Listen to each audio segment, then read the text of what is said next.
Okay, so the recap is we're looking at this set of measurements that we make about water called water quality. And what I hope that you've gotten so far is that number one, water quality isn't in and of itself. Water quality is not a thing where you say it's good or bad. It's a set of measurements. You measure a bunch of things, and those things give us information about the water that we're looking at. We sometimes might think that the water quality is good for some purpose or bad for some purpose. It might be bad for drinking, but it might be good for fish. It might be bad for wildlife, but it might be perfectly fine to cool a nuclear power plant. I mean, we use water for all sorts of industrial purposes. So there's water that we don't drink, it's not safe to drink, but people routinely use it to water crops. That's why you're supposed to wash your fruits and vegetables before you eat them, because the water that they spray on them is not necessarily water that is approved for drinking. It can be contaminated with bacteria and stuff. So that's what we're looking at right now. What we've covered so far, we looked at pH, and pH tells us that it's like a reactivity thing. It's a chemical reactivity. Real low numbers, less than like 3 or 4. Real high numbers, more than like 9 or 10, are reactive. And that can be good for some things, for some purposes, and even for some wildlife. There are organisms that have evolved to live in extremely acidic or extremely basic water. Most creatures on this planet are adapted to the middle. So most organisms are going to have a little bit of trouble with pHs that are really low or really high. We like our pH in the middle. We looked at temperature, and you all know what temperature is, but there were 2 things about temperature that we talked about with respect to water quality that are kind of important. One is that temperature itself can be harmful to certain things. Like we all know we've all had the experience of being burned by something. And while water that's too warm may not burn the organisms that are living in it, it can kill them if they're not adapted to that. The chemicals inside our body, our enzymes that do the work inside our cells, are constructed in such a way that they have an ideal temperature range. If we get outside of that range, they don't work right. That's why humans maintain their body temperature. But a lot of organisms can't do that. Fish can't do that. Whatever temperature the water is, that's going to be the temperature of the fish. So if water gets too hot, their cells don't work right. Isn't that like the main concern with global warming in the ocean, is that creatures that especially live deeper cannot adapt to like different water levels? Not exactly. So our ocean water temperature, so there's a couple of things. One is most aquatic organisms can move around. And so organisms can find warmer or cooler water if they need to. The bigger issue in terms of wildlife has to do with dissolved oxygen. And that's the second piece that goes along with temperature. And dissolved oxygen is something we haven't looked at in detail yet, but we will. That's where organisms that live in water that need oxygen get their oxygen from the water itself. And if there isn't enough of it, then they can't breathe and they can suffocate. And one of the things that lowers dissolved oxygen is high temperatures. So we talked about temperature. We talked about conductivity. And conductivity is, the best way to think about conductivity is that it's a way for us to detect invisible stuff in the water. Not everything that's invisible will show up as conductivity, but a lot of the things that are invisible. And some of those things are totally harmless. If you take a little tiny, teeny tiny pinch of salt and put it in water, the conductivity will increase. Well, there's a little bit of salt in most of the water sources that we have around here. It's fine for drinking, it's fine for fish and wildlife, it's fine for plumbing and agriculture, and it's fine to have a tiny little bit of salt in your water. But it can tell us if concentrations of those things are too high. So salinity is problem in drinking water. Some of you may, how many of you know that you get your water from a well? Raise your hand real high. If you get your water from a well, it's probably tested about once a year or so. And one of the things that they check to see is if it's becoming contaminated with things that make it conductive. That could be salt. If our water is too salty, we can't drink it. I mean, we can drink it, but it won't hydrate us. And the other thing that can get in there are things like fertilizers, pesticides, and those things can sometimes show up in conductivity tests. So basically, we can use a conductivity test to detect invisible pollutants in water. And those could potentially be bad for drinking water, they could be bad for fish and wildlife, and they could be bad for other things as well. And then we're on Thursday, we'll look at dissolved oxygen. Today we're going to look at the fourth of the 5 water quality parameters that we're going to talk about, and that's turbidity. And before I start with that, I just want to kind of give you an idea like what we're doing with all of this, like where we're going to go with this. Because for the most part, what we've done is like talked about temperature and then you take some temperatures, talked about pH and then you take some pHs. We talked about conductivity, you did that. We're going to talk about turbidity today and you'll take some turbidity measurements. But here's what we're actually going to do with this is you are going to come up with a study in your work groups. And what you choose to do is largely going to be up to you. I'll help guide you to something that is feasible, but I'm not going to tell you what to do necessarily. And ideally, it'll be something that you're sort of interested in, and it'll be a way for you to evaluate water quality and look at something else that's going on with our creek that runs through campus. So the goal is, by the end of this week, for you to understand what the water quality parameters are, how to measure them, and what they tell us about the quality of the water. And then next week and the week after, the work that we're going to be doing is largely going to be driven by you. You're going to decide what kinds of water quality parameters you want to test for. You're going to decide what other sorts of things you want to look at in the creek. And we will likely see some changes because the water quality parameters can change from day to day. If it's cold out in the morning, the creek water is going to be colder. If it rains a lot, usually the turbidity goes up, at least once the rain is heavy enough. So hopefully we'll see some changes over that 2-week period. And so my goal to get us started is just to have you be able to think about what the different quantities are, think about how we measure them with the tools that we have in the classroom, and think about why they're important for water quality. So we're going to look today at turbidity, and just the reminder for note-taking in this class, I will underline the stuff that you need to write down. So most of what you're going to see, you're not going to need to write down. And then the other thing I just want you to know is I didn't put this presentation together. One of you did. I don't remember who it was, or I would say. But this was a student presentation. So I'm going to present it. It's really good. There's one thing that I'm going to point out at the end that's worth thinking about. It's not a bad thing, but it's going to be worth thinking about. Okay. So turbidity is a water quality measurement, and basically what it tells us is how clear the water sample is. So cloudy means it's not clear. Opaque means it's not clear.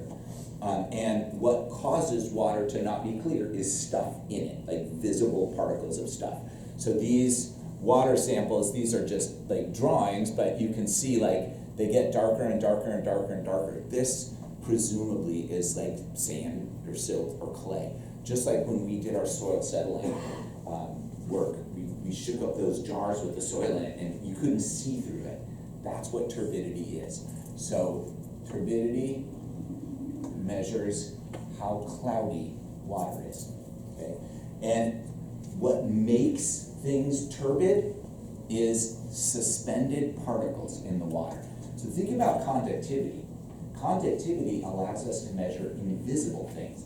When you take salt and dissolve it in water, you can't see the salt anymore. It's there, you can't see it. So a conductivity sensor can tell us invisible things like salt. in certain kinds of fertilizers and pesticides. But turbidity can tell us physical chunks of stuff like sand or silt or clay, or like sometimes turbidity can be caused by leaves or branches or organic debris too as they break down. And then when we think about the chemistry of turbidity, these particles can kind of attach themselves to other chemicals. So potentially, when we see turbidity in water, it may indicate the presence of other things as well. And those things might be natural, or they might be things that humans have added. And you don't need to write this part down. So the most important thing is turbidity is the measure of cloudiness caused by these suspended particles.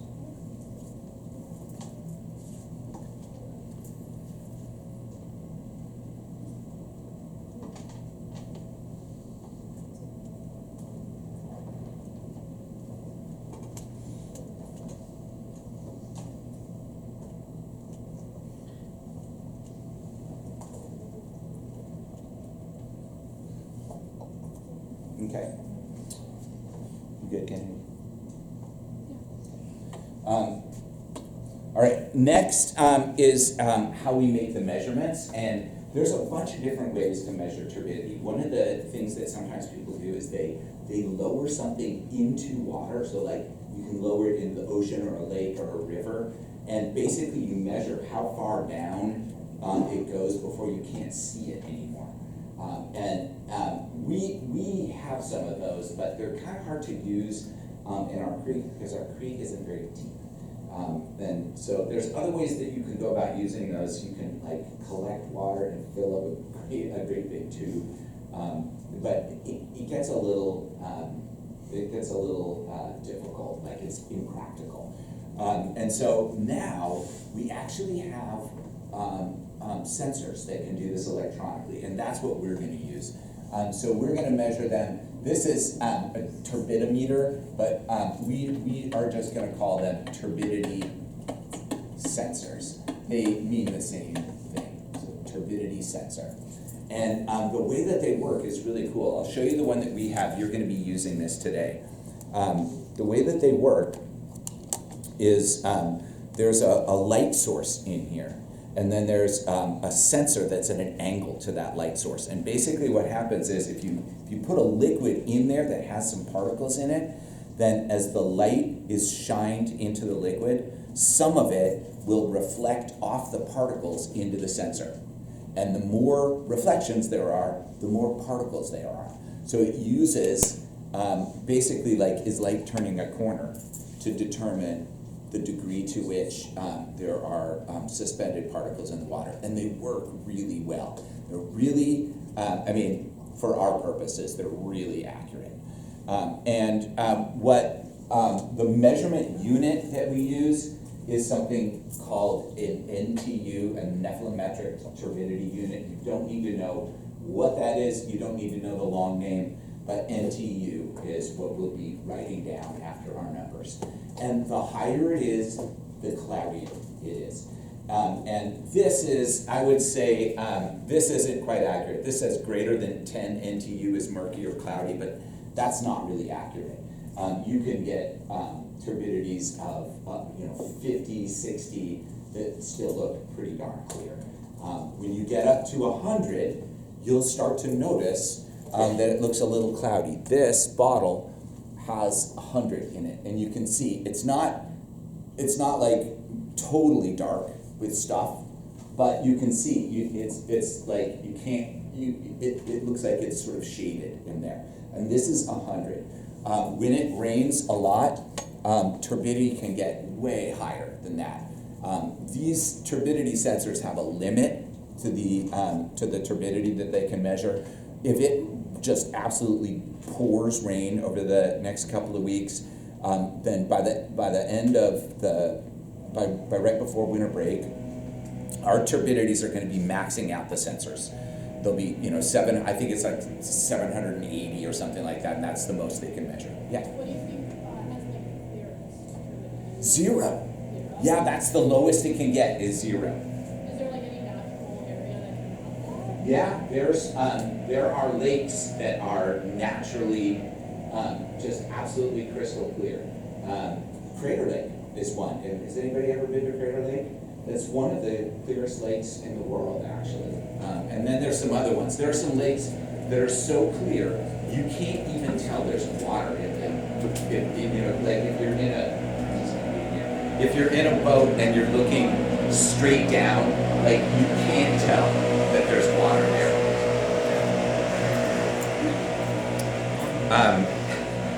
Okay. And then the last thing is, why is turbidity important? And there's a couple things that I want to point out here. So the first is turbidity is important to measure when we're looking at drinking water. So is it safe to drink water that's not crystal clear? It might be. It depends on what's in it. It is absolutely possible to take a liquid and make it not clear with a variety of things that aren't bad for you. Coffee is an example of that, right? Like if you were to measure the turbidity of coffee, it's really high. There's a bunch of particles in there. Or like a lot of different sodas, like doesn't go through like cola. So it's not necessarily bad to have high turbidity. Even naturally high turbidity may not be dangerous. I have drank from streams where the water is colored, not clear, with a substance called a tannin. You can taste it and you can see it. It's not really bad for you. It's like tea, natural tea. But more often, the things that are making the water turbid are not things that we particularly want to drink. It might just be muddy or mucky or gross, or it might have stuff in there that's not safe for us. Water that's highly turbid can be dangerous for some wildlife. Not all wildlife. Those of you who are familiar with like the Mississippi River and many lakes, like warm water lakes, for example, there are fish and other aquatic organisms that have evolved and adapted to living in pretty turbid water. The Mississippi River, it looks like a flowing sheet of mud, and it's always looked like that. That's naturally what it looks like. It's not just from human activity. And there have been fish in there for as long as the river has been there. They're healthy and they're fine. They have evolved ways of dealing. Rivers around here tend to be more clear for at least most of the year. So when our rivers are too turbid, it's bad for the fish that live in them generally. It literally clogs their gills. They breathe the water. And if there's too much turbidity, then the turbidity can kind of clog up their gills and they can suffocate. Now, most of our fish are used to short bursts of turbid water. So it's not unusual for there to be a heavy rainfall and the water gets muddy and then it clears up. And then there's heavy rainfall and the water gets muddy and then it clears up. But if a river or a creek around here that typically runs clear is, like sometimes when people log land, then there might be a landslide and water can get really turbid after that. That can be pretty bad for fish. And then these last two things, this is not a criticism of whoever made this, because this was a really good presentation, which is why I used it. But I didn't know what these meant exactly. And I'm not sure that the person who put this together does either, because I think if they did, it would be more clear. I think this is something that whoever made this, they read it, and they were like, okay, that seems reasonable. But what I wanted to kind of point out that this is something where when you do research, especially if you're gonna then present that research to somebody else, you should always make sure that you know what the stuff that you're researching means. So I'm not sure what this means. It's also just good for quality control. I don't know if what they mean is like, if you're working at a factory and you've got some water cooling and you're like, all of a sudden you look down and the water coming out is like bright green, it's like, oh, something broke. Or maybe that's what they mean. Or maybe it's about water purification. I'm not sure. And same with this, good performance indicator. What are we measuring the performance of? If we're measuring the performance of a water filtration system, then absolutely, you'd measure turbidity. But I'm not sure what other kinds of performance indicators we'd use turbidity for. But again, that is not a criticism. it's a good thing to think about, because we all have the tendency to do that, right? Like you look something up and you're just like, oh, okay, I'll put this in, this is good. But then if you don't know what it means, it's not really that useful. Okay, are there any questions about turbidity before we go on to the next step of the day's activities? Okay, so what we're going to do next is I'm going to show you how to measure turbidity, and it's the most complicated one that we're going to do, and so I'm going to ask that you pay really close attention. I've posted instructions for it. You're almost certainly going to have to, when you do this work in your groups, you're going to have to pull up the instructions on one person's Chromebook and follow them while you take the measurements on somebody else's Chromebook. Getting the data wrong isn't a big deal, because what we're just doing this honestly for fun, learning stuff, and like we might find out something interesting. The worst thing that can happen with our data is that it's just not right, and that's not a big deal. For these turbidity sensors, I'm less concerned about oh, oops, we messed up our data, and I'm more concerned with, oh, we broke the equipment, because the equipment is really expensive and really fragile. So there are three pieces of equipment that are fragile here. The sensor itself, which is like a weird shaped thing that looks like this, it's got a lid that opens up. On some of them, because people have not handled them carefully, the lids don't stay on. So some of them, what's going to happen, I promise it'll startle you, because it startles me every time. You'll flip open the lid, and instead of like staying like this, it'll just land on the floor. That's not a big deal, but just pick it up, because they won't work without the lid. And if somebody steps on the lid, it'll be broken. So we don't want to lose or break the lids. If it comes off, then just pick it up, put it on the table, and then whenever you need to make a measurement, just put it on manually by hand. The sensors also, as I told you before, they have a light source in here. It's just a little LED. You can see it, but you have to be real careful with that. If that gets broken, then it won't work at all, and it's made of glass, so you have to be careful. You can't drop it, and you can't push on it with something that'll break it. And then there's two bottles. One of the bottles is not openable.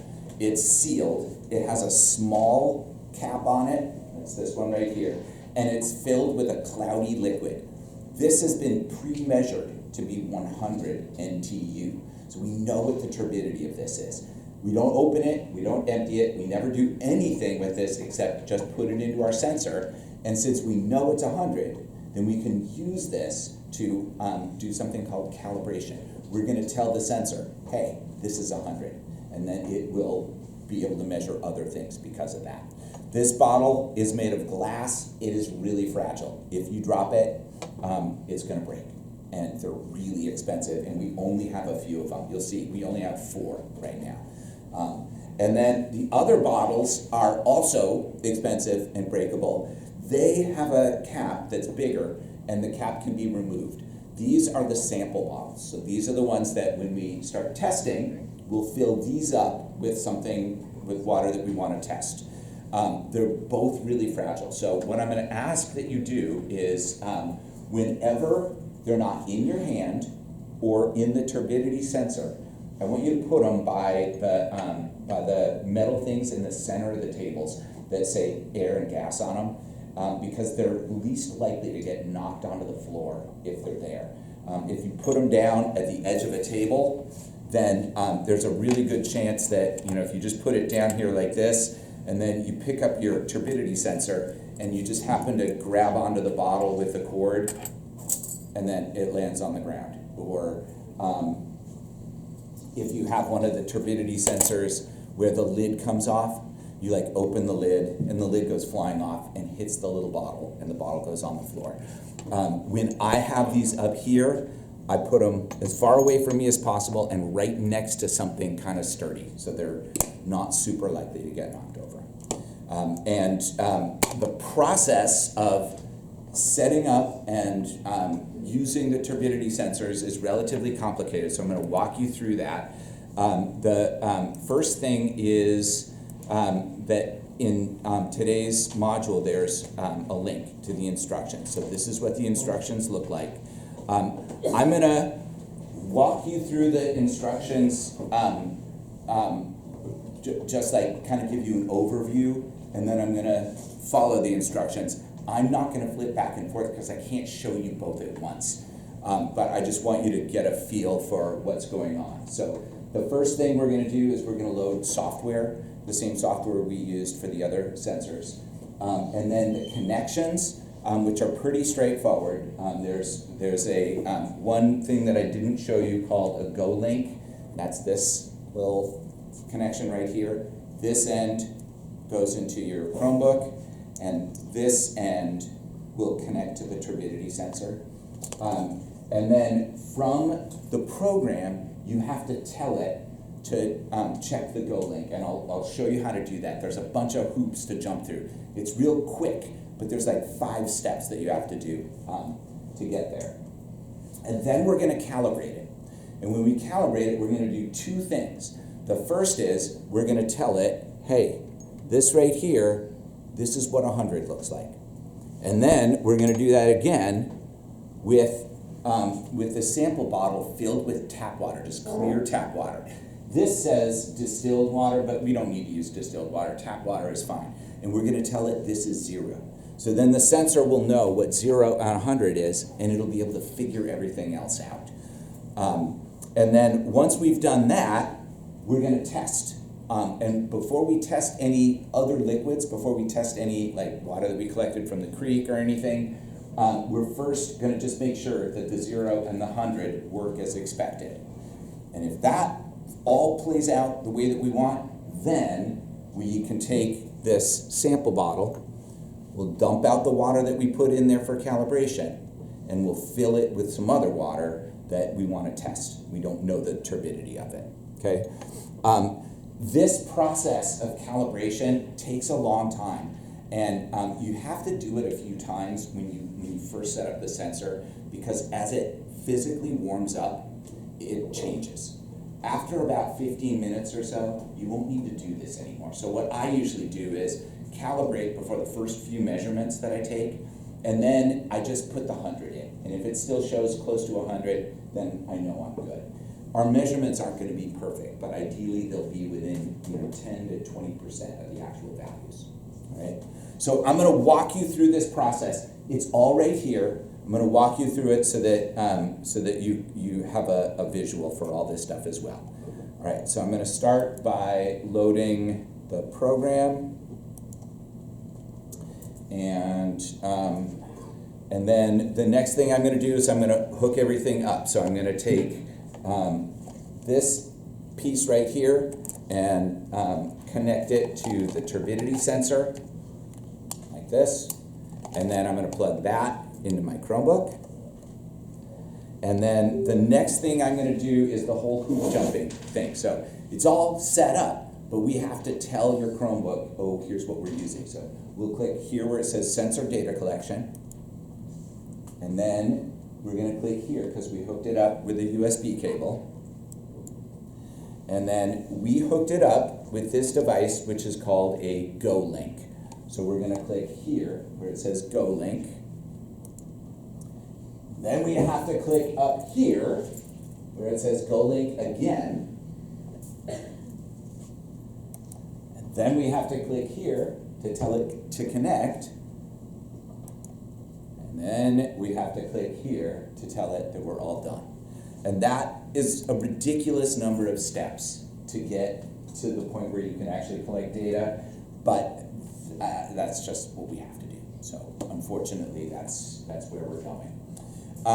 If you, when you get to this point here, at this point, the most important information is right down here where it says turbidity. You aren't going to be able to see this on my computer.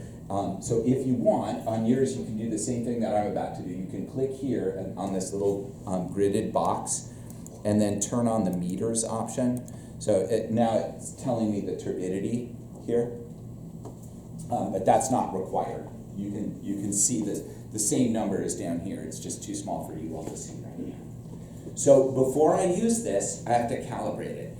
And one of the things that I need to calibrate it are these really expensive pieces of tissue called kin wipes. The good news from the standpoint of the science department is they make terrible like Kleenexes.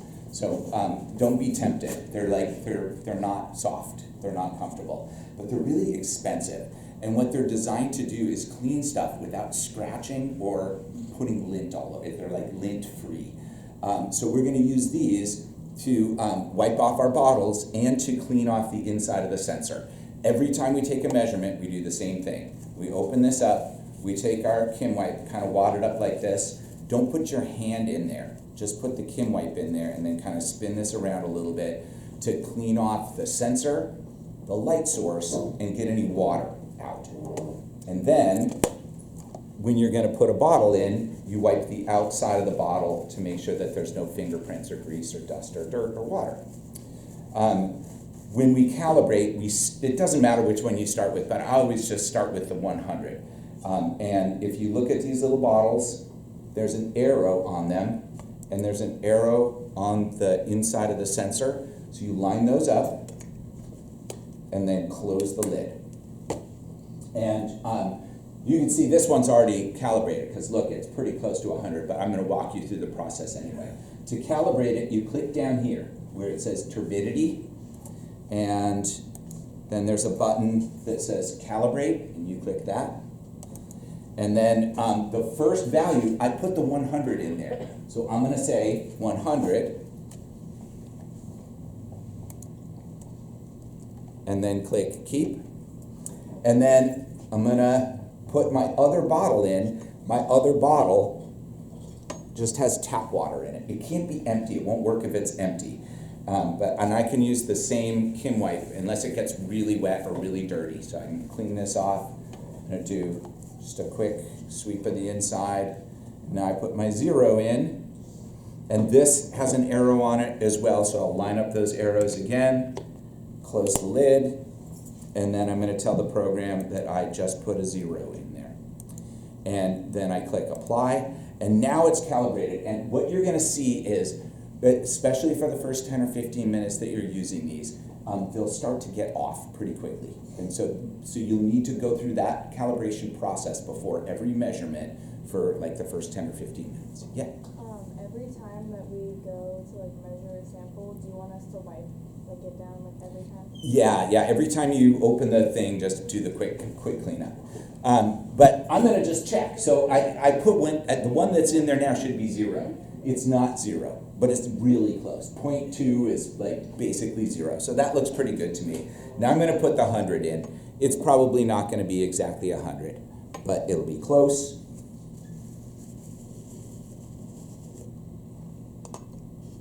If I did it right, maybe I didn't do it right. Yeah, it's pretty good. So like I'm off, but not too off. And what will happen is, after a little while, it's going to start to be more and more and more and more off, and that's when you'll need to recalibrate it again. Okay.